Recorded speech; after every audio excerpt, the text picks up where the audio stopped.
What's up, guys? Let's do another episode of B-Man Science. We're going to talk about problems and experiments today.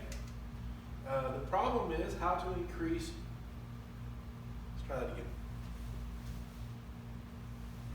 Good morning. Let's talk about some science today with B-Man Science. We're going to talk about problems, experiments, hypothesis, stuff like that. The problem that we're going to be looking at today is how to increase your speed in the 40-yard dash. For the general person, who cares what your 40-yard dash is? But if you are being invited to the NFL Combine, your 40-yard dash is a huge paycheck for you. The next step of scientific method is to do some research. Now, if you do some research, believe it or not, with this physique, I used to be quite athletic when I was in high school. I ran somewhere around a 5 flat 40, bench press 350, deadlifted 650. So, and I could dunk a basketball. Not anymore. This is an example of why you need to stay in shape. Anyway, research is our next one. All of these are ways to decrease your 40 time. You can increase your strength by working out. Better start technique, that's coming out of the blocks. Increase the flexibility. Decrease your back kick, that's wasted energy is your back kick. Hip rotations, how fast you get your feet back on the ground. Cheek to cheek arm movements, this is what my track coach always said. Cheek to cheek arm movements. Choppy versus long strides. Do you want to chop and then go long strides, or do you want to start out long, or whatever? Proper footwear, longer leg extension. That's reaching out and pulling back. Of all of this stuff, the easiest thing for us to check or to test would be proper footwear. So we're going to choose this as our problem that we're going to try to solve. So we're going to form a hypothesis about proper footwear on a 40-yard dash.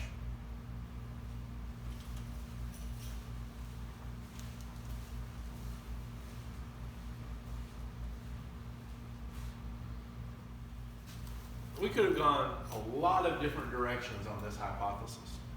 We could have went with the sole of the shoe. We could have went with whether you had spikes or flats. We could have went with all kinds of stuff. But what we're going to deal with is we're going to deal with the weight of the shoes in general. Okay?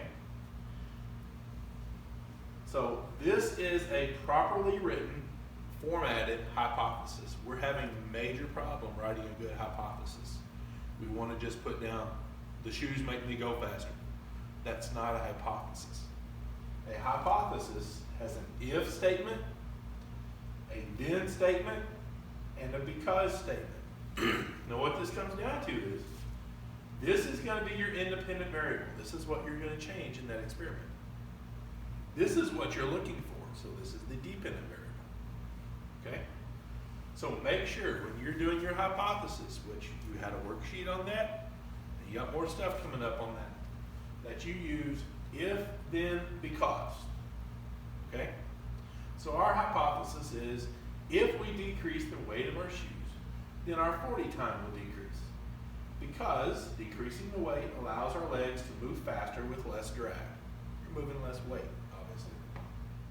Okay, this is the experiment that we're going to do in order to test our hypothesis on shoe weight and what effect that has on our 40 time.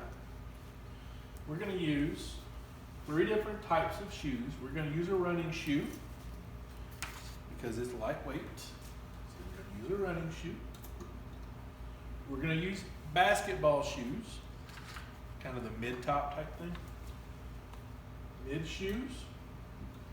And we're going to use high-top tennis shoes or basketball shoes for the heavy one. Now, I chose different brands. We're not going to look at brands. We're not going to look at different types of soles. We're not going to look at that. For some reason, it looks like the shoe designers are like, hey, let's make this as ugly as possible. But anyway, that has nothing to do with it. We're just simply looking at the weight of the shoe.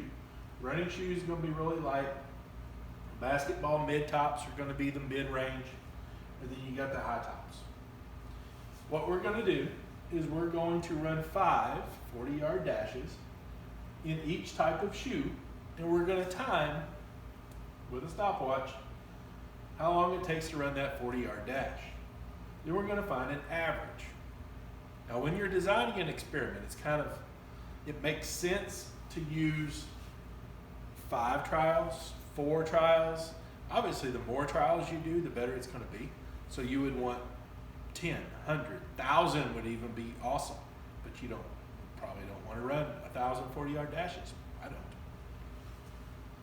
Anyway, 5 is good because if you find an average, then that means you have to divide by 5. Dividing by 5 usually gives you a pretty good number. Dividing by 4 gives you a good number. Dividing by 3 does not give you a good number. I don't know why everybody wants to do 3 trials. Don't do 3 trials.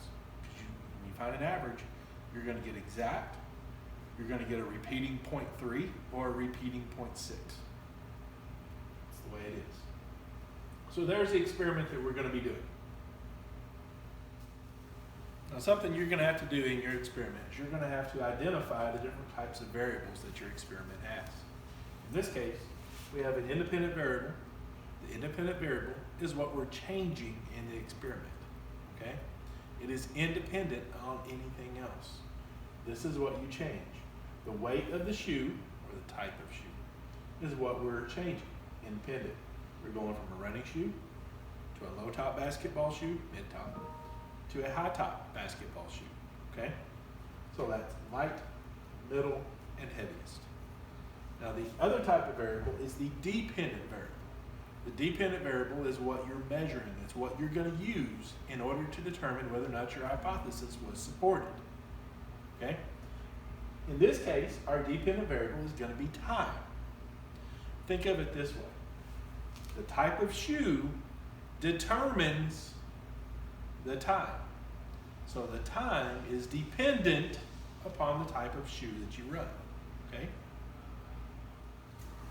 Okay, another variable in an experiment you want to pay attention to is your constants. When you're doing an experiment, you want to keep everything the same that you possibly can. What that does is it eliminates bias. You don't want to run this shoe, your running shoe, on a day that's all nice and clean, no wind, no rain, no nothing, and then turn around and run this one on a day where it's raining.